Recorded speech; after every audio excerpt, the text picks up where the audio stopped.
begins with Elijah's escape from Ahab and Jezebel, as they were seeking to kill him because he and the people were killing the prophets of Baal. God inspired to Elijah with 3 tasks to anoint Elisha a prophet to be his successor and to anoint 2 kings.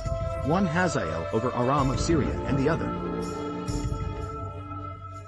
Jehu, king over Israel. Elijah left the place where he was and found Elisha working in his father's field. Elisha belonged to a wealthy family. And when Elijah the prophet passed by him, he threw his robe on him as a sign to follow him. Elisha asked for a permission to say goodbye to his family, slaughtered a cow and distributed its meat to the people in that place, then joined Elijah the prophet as his servant. When the time came for Elijah the prophet to ascend to heaven, Elijah wanted to visit his fellow prophets. There was a group of schools for the prophets. And the prophet Samuel was the first to establish this idea. Elijah said to Elisha after he reached Gilgal, "Stay here, because I am going to Bethel." Elisha replied to him, "Alive is the Lord, and as your soul lives, I will not leave you." And so he went with him. When they arrived at Bethel, the prophets said to Elisha, "Do you know that the Lord will take your master Elijah today?" Then Elisha replied, "Yes, I know. Be silent." He was very sad. Elijah said to Elisha, "Stay here, for the Lord wants me to go to Jericho." Elisha answered him with the same sentence, "As the Lord lives, and as your soul lives, I will not leave you." And so he went with him to Jericho.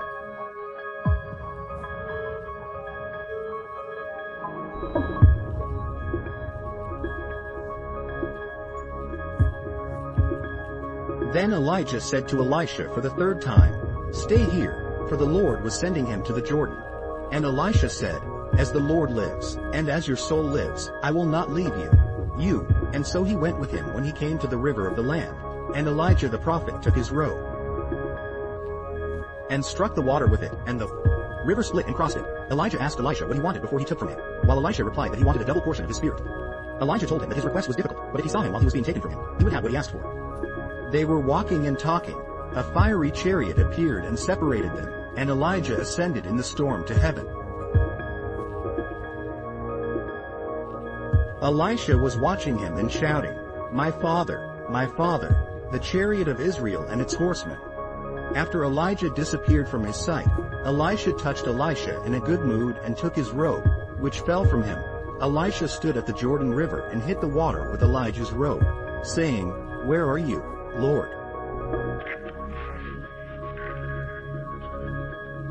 When he returned, the sons of the prophets were waiting for him, and when they saw that he had split the water and returned, they realized that the spirit of Elijah had rested on him. So they worshipped him out of respect. Then they said to Elisha, "We are 50 men. Let us look for Elijah the prophet. Perhaps the Spirit of the Lord has taken him and placed him on one of the mountains."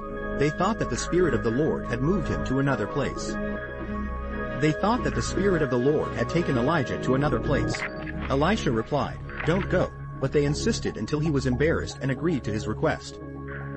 They searched for 3 days and did not find Elijah, and when they returned, they said to Elisha, "We have not found Elijah the prophet." Elisha replied, "Didn't I tell you from the beginning not to go?" After the people of the city of Jericho learned that Elisha was the prophet after Elijah and that he had split the river, they said to him, "As you see, the city is beautiful, but it has a defect, that the water is not drinkable and harmful to health." He said to them, "Bring me a plate with salt." So they brought him a plate of salt. He went to the place where the water springs from and threw the salt in it and said, "God says that the water will become good and there will be no death in it." Indeed, the quality of the water improved and there was no longer any trouble. And then as Elisha was leaving the city of Jericho, heading to the city of Bethel, which was the seat of worshipping the calf made by Jarbon, the first king of the northern kingdom of Israel, when the people of the city saw him coming,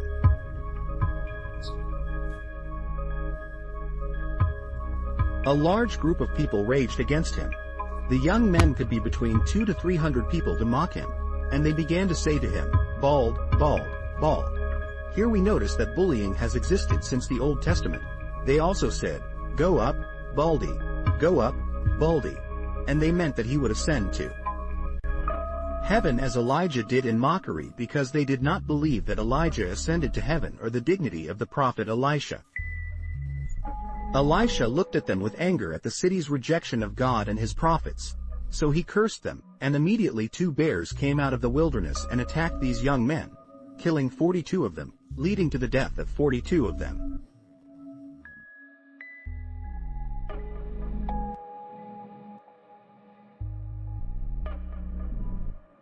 Then Elisha went up to Mount Carmel and then headed to Samaria, and at the same time Ahab the king of Israel, and husband of Jezebel, died. Jehoshaphat and his son Jehoram became king. During that time was the king of the kingdom, southern kingdom of Judah, and it happened that Jehoram of the kingdom of Israel, the northern kingdom, said to Jehoshaphat of the kingdom of Judah, "Come with me to war." Jehoshaphat said to him, "My people are your people, and my horses are your horses, and I will go with you to war." Of course, they will fight who? They would fight against King Moab because he used to pay tribute every year, which was in the form of cattle and sheep, to King Ahab, the father of Jehoram. When King Ahab, the father of King Jehoram of the northern kingdom, died, Moab stopped paying tribute. So King Jehoram wanted to fight him. So King Jehoshaphat, because he is a good person and follows him, said, "Is there not a prophet here that we may inquire of the Lord through him?"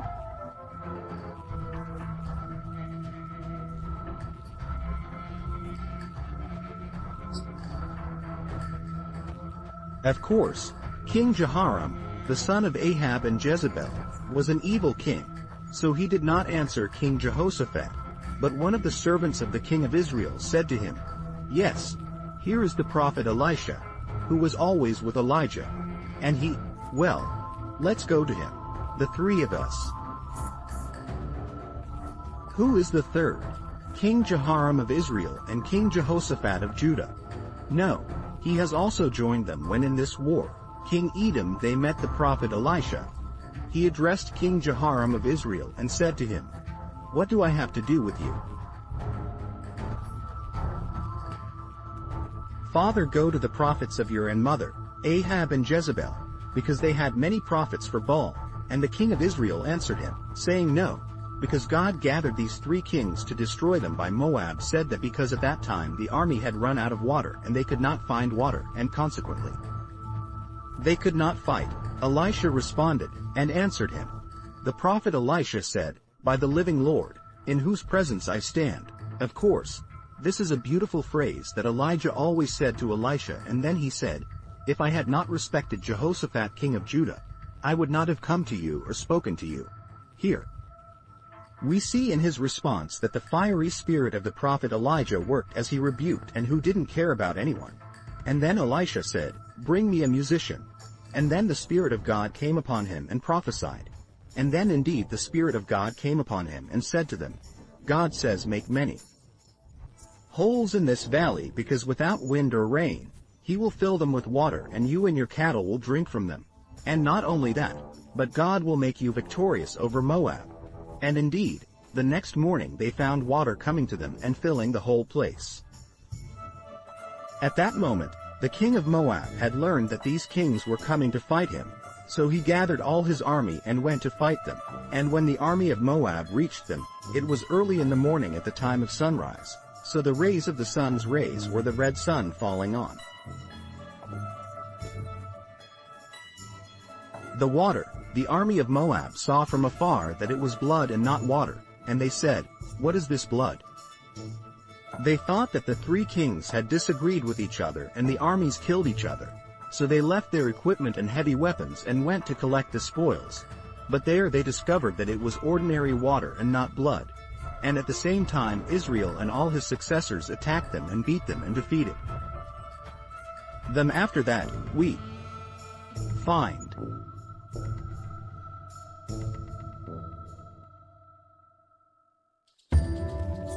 that there is a beautiful miracle performed by the prophet Elisha, a widow whose husband was among the prophets in the school of the prophets. And when her husband died and left her 2 sons, she began to sell her property and borrow from people and took usurious loans from usurers. And when she was unable to repay them, the usurer threatened her to take her 2 sons as slaves or sell them. When the prophet Elisha learned her story, he said to her, "How can I help you? Do you have anything at home?" She replied, I only have a small bottle of oil. He said to her, go and ask your neighbors for empty pots as much as you can, and make sure that they are many, and then lock the house. For you and your children, and from the bottle of oil, and pour into all these pots. Indeed she did so, and her 2 sons used to give her the pots as she filled them until they told her that there were no more pots and the oil stopped flowing. So when she told the prophet Elisha what happened, he told her to go to the market and sell this oil and pay your debts and live with you and your children can live with the rest.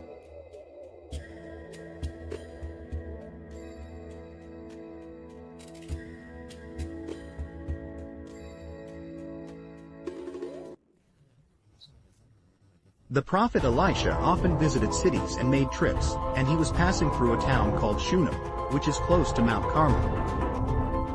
There was a woman and her husband who were wealthy, and the woman said to her husband, let's invite the prophet Elisha to eat with us when he passes through here.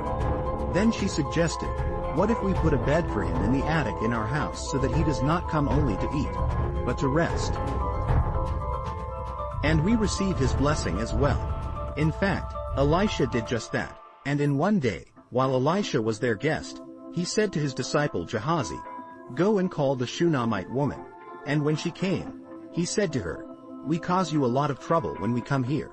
Do you have a request that we fulfill for you? She replied, I live among my people and I am happy. Elisha was confused about how to help her, so he said to Gehazi, how can we help her? Gehazi replied, in fact, she has no children. Elisha said, true. Call her. And when she came, Elisha told her, this time next year, you will have a son, and she said to him, no, sir, do not lie to me or deceive me. She said that because she did not believe it, because she did not believe the surprise. But when the boy grew up and began to help his father in the field, he got sunstroke and fell ill. So his father said to one of the servants, take the boy home, and he remained asleep on his mother's knee until noon and died. So his mother took him and put him on Elisha's bed in the attic, and locked him up. Then she went to her husband and said, send me to she a servant and a donkey so I can go to the man of God.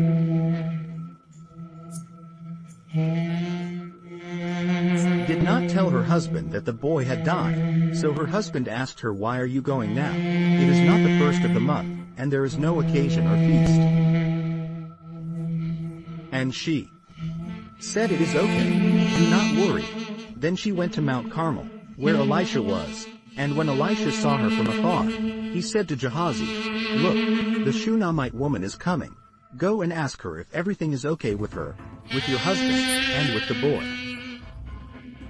When Gehazi asked her, she replied, everything is fine with me, with my husband, and with the boy. The woman was really great. In the midst of her grief, she had faith that God would solve the issue by the hand of a man of God. When she reached Elisha, she fell to the ground and held his feet. And when Gehazi tried to push her away, Elisha said, she is the very Shunammite sad woman, and asked that you, Lord, has hidden it from me and did not tell me. The Shunammite woman, he asked, said to Gehazi, didn't I tell you not to deceive me? When Elisha knew that her son had died, he said, take to Gehazi my staff and go to the woman's house, and do not stop to greet anyone on the way, and put my staff on the boy's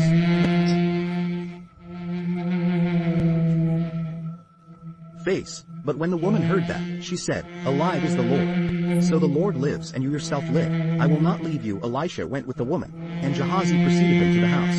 And when he arrived, he put the staff on the boy's face. But nothing happened. So Gehazi returned and told Elisha that the boy was still the same. So Elisha entered the house and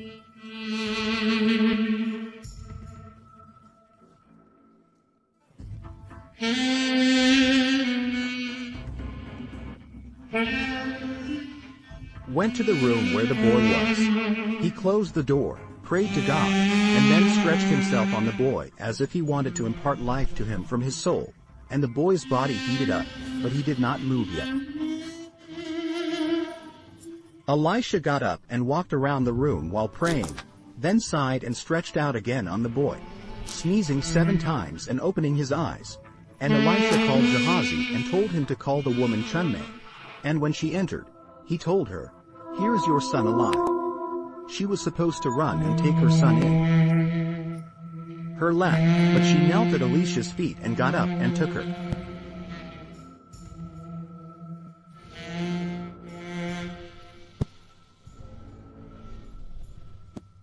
son in her lap.